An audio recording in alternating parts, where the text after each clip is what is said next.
നിങ്ങൾ മനസ്സിലാക്കിയിട്ടുണ്ടെങ്കിൽ നീ പ്രവർത്തിക്കുന്ന ഏവരും അങ്ങനെ നിന്നുള്ളവരാകുന്നുവെന്നും മനസ്സിലാക്കുന്നു.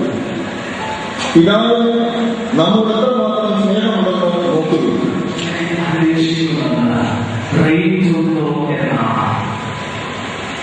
യുവതി വാക്കന്മാർക്ക് ഇത് പെട്ടെന്ന് മനസ്സിലാകും. റേഞ്ച് എന്ന് പറഞ്ഞാൽ തന്നെ അവർ കയ്യിലിരിക്കുന്ന മൊബൈൽ ഫോണിലേക്ക് നോക്കും. എന്നാൽ ഒരല്പം പ്രായമായ അപ്പച്ചനും അമ്മച്ചിമാരൊക്കെയാണെങ്കിൽ റേഞ്ച് എന്ന് പറഞ്ഞാൽ പഴയ കാലത്തൊക്കെ ചാരായവും മദ്യവും കള്ളും സംബന്ധിച്ചുള്ള ഒരുതരം റേഞ്ച് പിടിക്കലൊക്കെ ഉണ്ടായിരുന്നു. അവിടേക്ക് പോവുക. ഞാനിവിടെ സംസാരിക്കുന്നത് ആ ഒരു റേഞ്ചിനെ പറ്റിയല്ല, മറിച്ച് ആദ്യമേ തന്നെ പറഞ്ഞ മൊബൈൽ ഫോണിലെ റേഞ്ചിനെ കുറിച്ചാണ്. നീയും നിന്നെ സ്നേഹിക്കുന്ന വ്യക്തികളെയും തമ്മിൽ അവരെവിടെയായിരുന്നാലോ നിന്നെ തമ്മിൽ ബന്ധിപ്പിക്കുന്ന ഒരുതരം ശക്തിയാണ്, അദൃശ്യമായിട്ടുള്ള ശക്തിയാണ് ഈ റേഞ്ച് എന്ന് പറയുന്നത്. ഇനിയുമുണ്ട്. നിന്നെ സ്നേഹിക്കുന്നവർക്ക് നീയുമായിട്ട് ബന്ധപ്പെടുവാനും മെസ്സേജ് കൈമാറുവാനുമായിട്ടുള്ള ഒരുതരം അദൃശ്യ ശക്തിയും കൂടിയാണ് ഈ റേഞ്ച് എന്ന് പറയുന്നത്.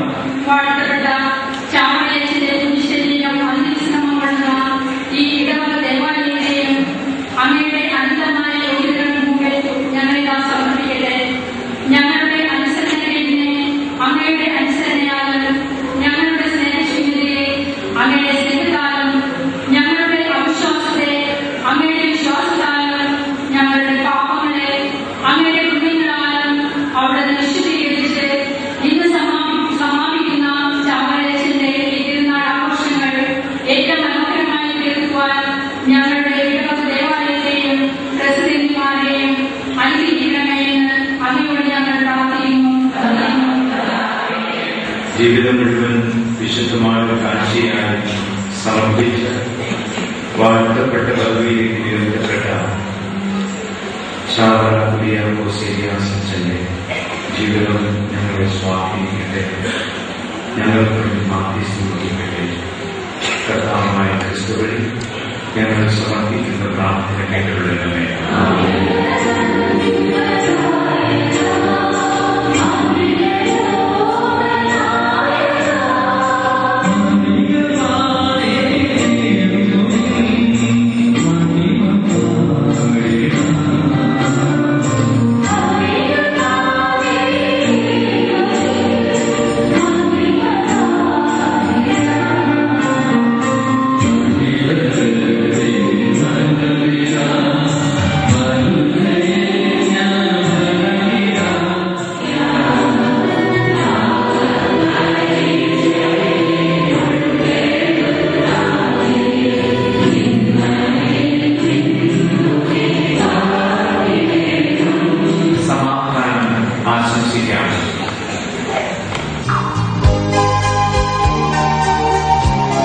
ഋതുക്കൾ തമ്മിൽ അതിർവരമ്പുകൾക്ക് അതീതമായിട്ടുള്ള ഒരു ഭരണക്രമം നിലവിലിരുന്നതിനാലും 1855 മാന്നാനത്തുള്ള സന്യാസ സമൂഹത്തിന് കർമ്മലീത്ത സഭാതലത്തിലുള്ള അംഗീകാരം കൊടുത്തതിലുമാണ്.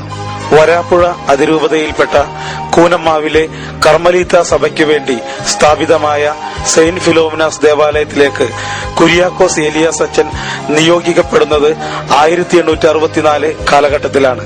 കുര്യാക്കോസ് ഏലിയാസച്ചൻ തന്റെ ജീവിതത്തിൽ ഏറ്റവും പ്രാധാന്യം നൽകിയത് പരിശുദ്ധ മാതാവിനോടുള്ള വണക്കത്തിനാണ്. 1854 അന്നത്തെ മാർപ്പാപ്പയായിരുന്ന 9ാം പിയൂസ് മാർപ്പാപ്പയാണ് മാതാവിനെ വിശുദ്ധ പത്രോസിന്റെ ആലയത്തിൽ വെച്ച് പരിശുദ്ധയായ കന്യകാമാതാവ് എന്ന് തിരുവെഴുത്ത് കൽപ്പിച്ചരുളിയത്. അത്തരത്തിലുള്ള വിശ്വാസം തന്നെയാണ് വാഴ്ത്തപ്പെട്ട കുര്യാക്കോസ് അച്ഛൻ തന്റെ ജീവിതത്തിൽ പരിശുദ്ധ മാതാവിനോട് വണങ്ങിപ്പോന്നിരുന്നത്. 1805 ഫെബ്രുവരി 8 കൈനകരിയിൽ ജന്മം കൊണ്ട ആ പുണ്യ തേജസ് കൂനമ്മാവിലെ തന്റെ 7 വർഷത്തെ ജീവിതം കൊണ്ട് ഓരോ മനുഷ്യന്റെ ജീവിതത്തിലും ദൈവികത നിറയ്ക്കുകയും ആധ്യാത്മിക രംഗത്ത് പുതിയ പ്രാർത്ഥനാക്രമങ്ങൾ നടപ്പാക്കുകയും ചെയ്തു. ഈ ദേവാലയത്തിൽ 40 മണിക്കൂർ ആരാധനയ്ക്ക് തുടക്കം കുറിച്ചത് കുര്യാക്കോസ് ഏലിയാസ് അച്ഛനാണ്. 1871 കൂനമ്മാവിൽ എരിഞ്ഞടങ്ങിയ ദീപം 1986 കേരള സഭാദീപമായി. ചാവറ കുര്യാക്കോസ് ഏലിയാസ് അച്ഛന്റെ തിരുസ്വരൂപം ലോകത്തിലാദ്യമായി ആശീർവദിക്കപ്പെട്ടത് കൂനമ്മാവ് സെയിന്റ് ഫിലോമിനാസ് ദേവാലയത്തിലാണ്. ഈ ദേവാലയത്തിൽ എല്ലാ വെള്ളിയാഴ്ചയും നടത്തപ്പെടുന്ന ചാവറയച്ഛന്റെ നൊവേനയിൽ അനേകായിരങ്ങൾ എത്തിച്ചേരാറുണ്ട്.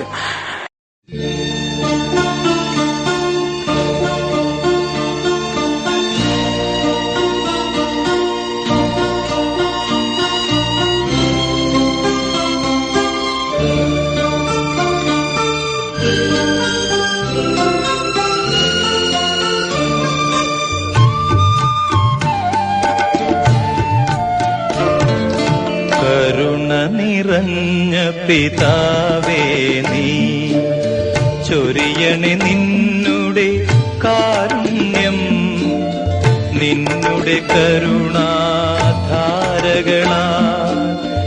എന്നെ കഴുകണേ നാഥാ നീ കരുണ നിറഞ്ഞ പിതാ. 1987 തുടങ്ങിയ നേർച്ചക്കഞ്ഞി വിതരണം ഇന്നും വിശ്വാസികളായ ഓരോരുത്തരും നൽകുന്ന വിഭവങ്ങൾ കൊണ്ട് നടത്തപ്പെടുന്നു.